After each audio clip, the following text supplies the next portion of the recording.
Halo semua, di video kita kali ini kita akan coba untuk pembuatan fitur CLUD dari aplikasi event apps kita. Nah, di sini untuk table events-nya kita akan buat fiturnya yaitu create data, read data, delete data, dan juga update data, yaitu fitur CLUD-nya. Nah, di sini untuk fitur CLUD-nya kita mulai dulu untuk mengatur bagian modelnya. Kita masuk ke dalam codingan. Nah, di modelnya sini kita coba push dulu array kosong yang kita buat di video sebelumnya. Karena untuk penyimpanannya kita sudah gunakan database. Kemudian kita bakal buat untuk fitur CLUD-nya. Tapi di sini saya ingin tambahkan lagi satu kolom yaitu date time untuk tanggal pembuatan eventnya dengan tipe data time titik time. Kemudian di sini untuk format JSON-nya JSON titik 2 date time tanggal dan waktunya. Kemudian kita buat dia binding required wajib diisi. Oke, seperti ini. Selanjutnya di sini main go kita ada error. Nah, untuk errornya terlebih dahulu kita hapus saja untuk fungsi di bawah. Untuk atur fungsi handlernya kita akan masukkan ke dalam sebuah folder bernama controller untuk mengatur fungsi handlernya ini nantinya. Ini kita bisa hapus dulu, kemudian kita buat untuk fungsi controller yang mengatur bisnis logiknya. Kita buat folder terlebih dahulu dengan nama controllers. Di dalam folder controllersnya kita buat file dengan nama event controller.go.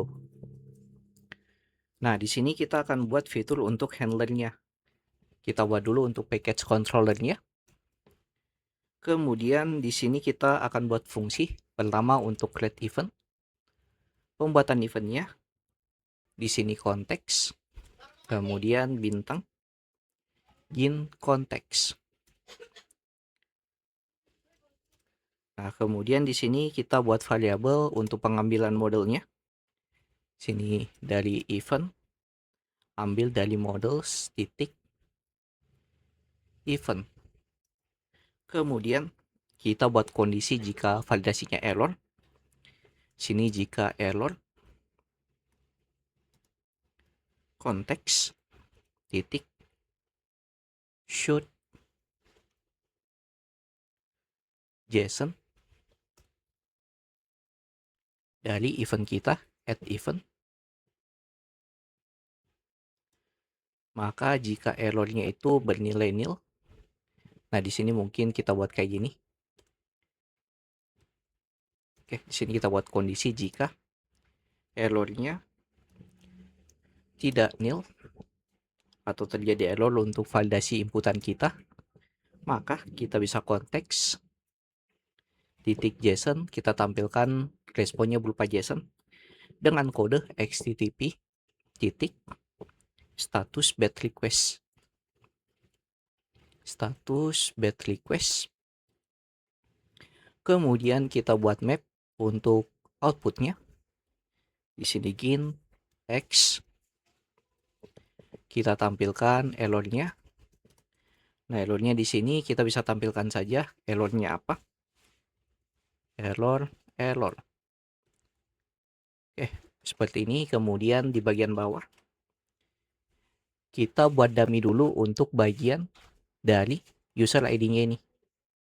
Kita buat dummy untuk datanya. Di sini event titik user ID sama dengan 1. Karena kita belum buat fitur autentifikasinya. Jadi untuk user ID-nya kita buat dummy, ambil data dummy yaitu 1. Kemudian kita tinggal atur, masukkan datanya ke dalam database. Kita jalankan config yang perlu kita import di atas. Kemudian titik db titik create. Kita jalankan fungsi pembuatan data. Nah, kemudian value-nya atau nilainya ambil dari mana? Nah, ini ambil dari event. Kita buat pointer event dan kita tinggal tampilkan respon berhasilnya. Di sini konteks JSON http titik status created. dan kita buat berupa objek in X. Kita coba tampilkan datanya. Di sini event. Datanya ambil dari event yang baru kita buat. Nah, kemudian kayaknya kita bisa tampilkan pesan. Message. Data berhasil dibuat. Oke, seperti ini. Nah, di sini kayaknya kita perlu koma. Yang di sini juga. Dan yang di sini. Nah, untuk fitur create event-nya ini kita coba jalankan di dalam main Go-nya, yaitu method yang ini, ip.post dengan URL yaitu /event. Panggil dulu untuk controller titik event titik create event. Nah, kemudian di sini kita buat untuk fitur ambil semua datanya. Kita buat yang get all-nya ini, masuk ke dalam controller terlebih dahulu. Kita buat function baru, di sini function dengan nama yaitu get events. Sini get events. Oh ya, dan juga di sini kayaknya untuk grade-nya kita buat huruf kapital di awalannya.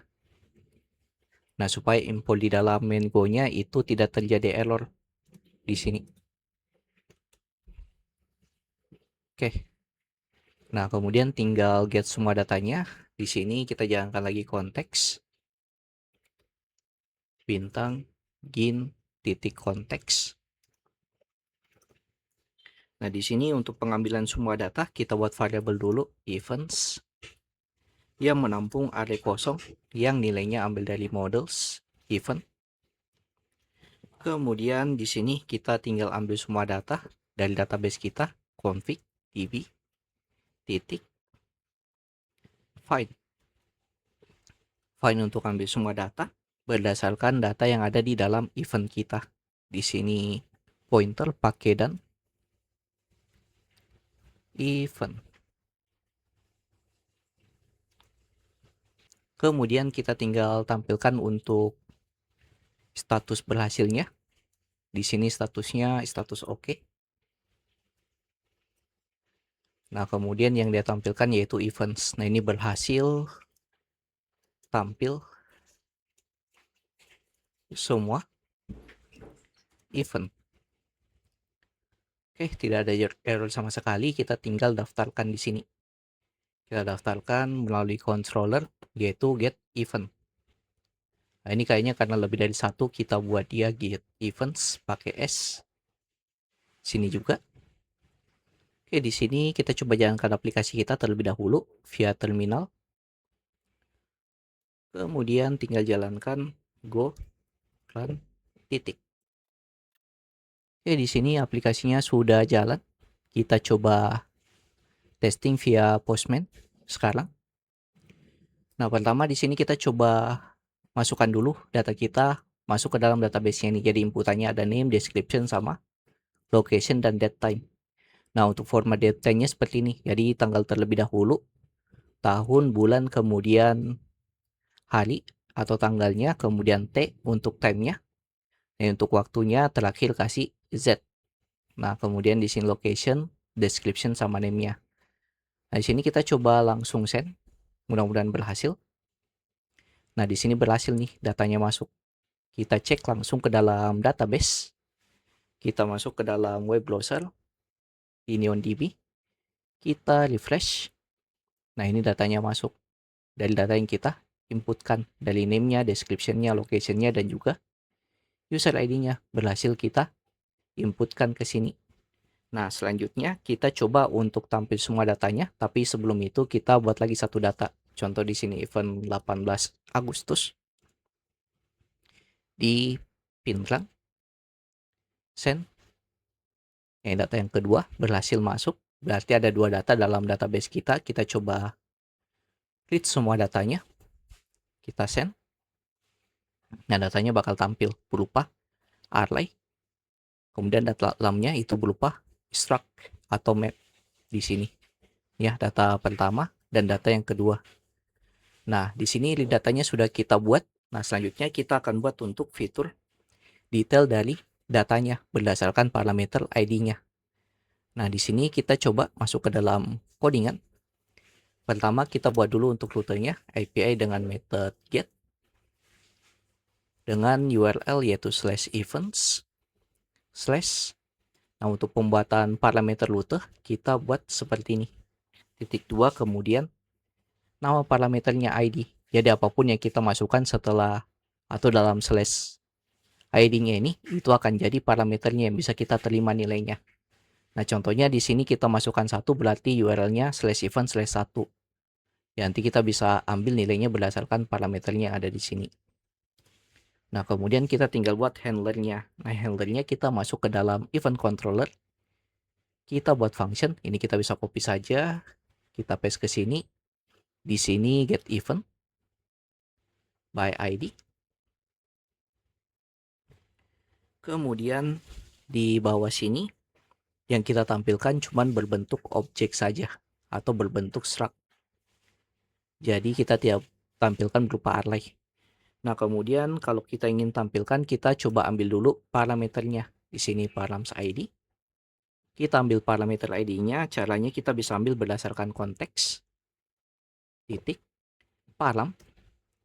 Nah, nama parameternya tadi namanya ID yang kita buat di main. Yang ini. Nah, kemudian kita tinggal buat kondisi terlebih dahulu jika datanya tidak ditemukan. Nah, ini kita coba ambil dulu datanya. Kita buat variabel dengan nama event data sama dengan config titik db titik first. Kita ambil satu data berdasarkan kondisinya dari model event kita di sini dan event. Ini kayaknya event aja, jangan events karena cuma satu data. Nah, kemudian kondisinya berdasarkan parameter ID kita. Nah, kemudian di sini kita buat titik error. Kita coba tampilkan jika terjadi error. Nah, jika terjadi error, kita tinggal bisa buat kondisi if jika event datanya tidak nil, maka nah di sini kita tinggal tampilkan untuk status errornya. Kita bisa copy saja dari yang ada di sini. Copy ke sini. Nah, untuk errornya sendiri kita buat berupa teks, yaitu event tidak ditemukan. Nah, dengan statusnya yaitu status not found dengan error 404. Nah, kemudian di sini harusnya kita return. Sini kita return supaya tidak lanjut ke code di bawahnya. Nah, begitupun juga dengan yang ini. Kayaknya kita perlu return juga. Nah, selanjutnya di sini kita tinggal tampilkan datanya. Nah, di sini konteks JSON tampil detail event. Kemudian di sini kita tampilkan eventnya. Oke, errornya hilang. Kita tinggal daftarkan di main Go. Nah, di sini berarti controller get event by ID yang kita jalankan. Nah, ini kita coba testing. Kita masuk ke Postman. Kita buat request baru. Slash. Di sini kita masukkan contoh, kita ambil detail dari ID 2 yang ini. Di sini 2. Nah, ini not found. Kayaknya kita perlu restart untuk servernya terlebih dahulu. Kita matikan dulu, kemudian jalankan ulang.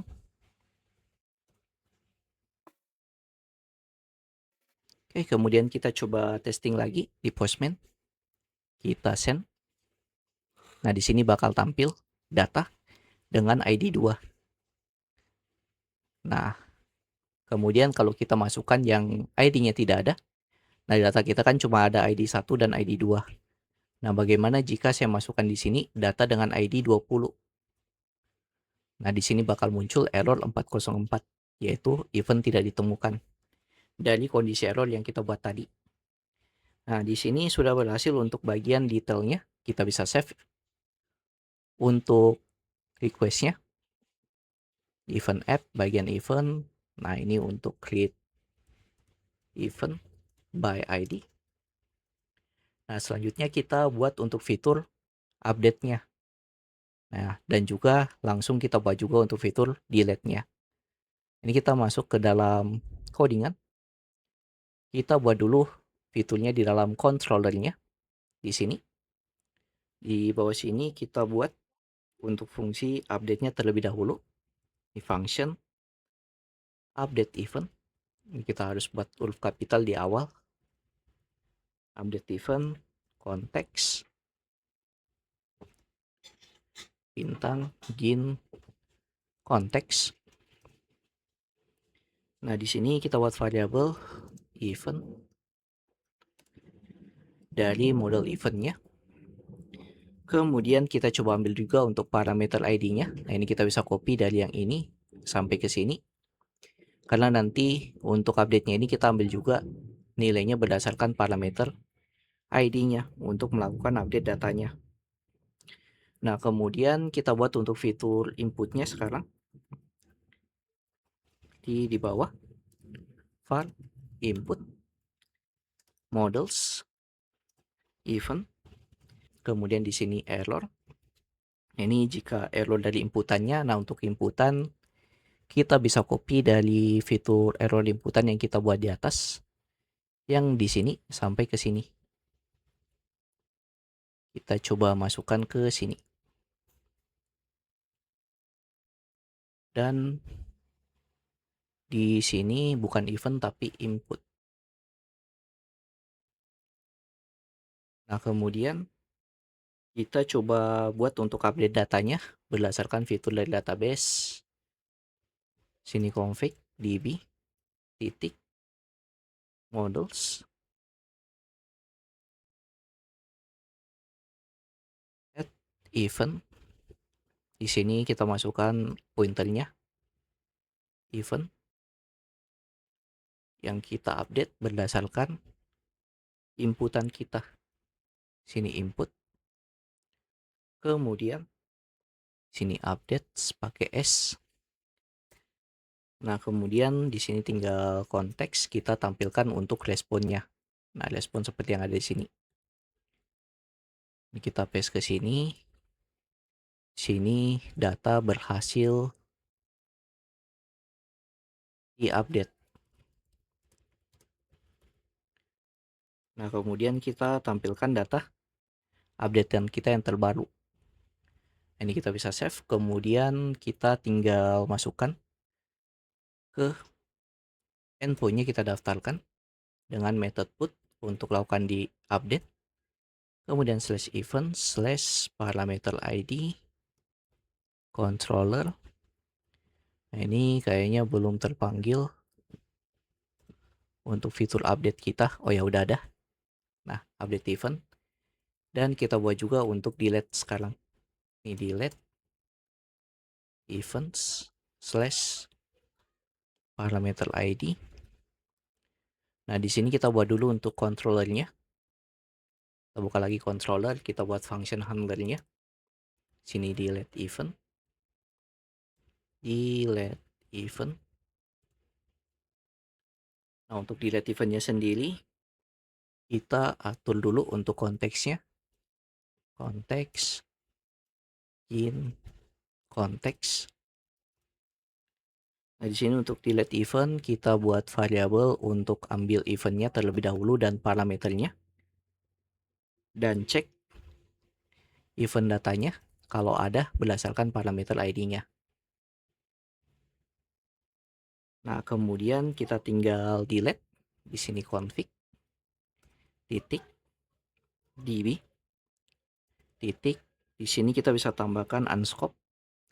Nah, kenapa di sini kita tambahkan unscope? Karena kalau kita langsung delete, yang terdelete cuman bagian soft delete-nya saja, bukan force delete-nya. Di sini kita lakukan force delete berdasarkan event kita. end event. Nah, kemudian tinggal jalankan responnya dari yang ini ke sini.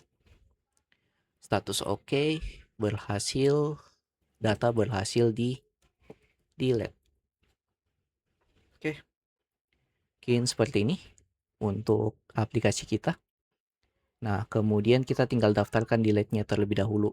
Di sini controller, titik, delete event. Kemudian kita coba restart dulu untuk terminalnya karena dia tidak auto render setiap ada perubahan, jadi kita perlu jalankan ulang lagi. Newgorland.id.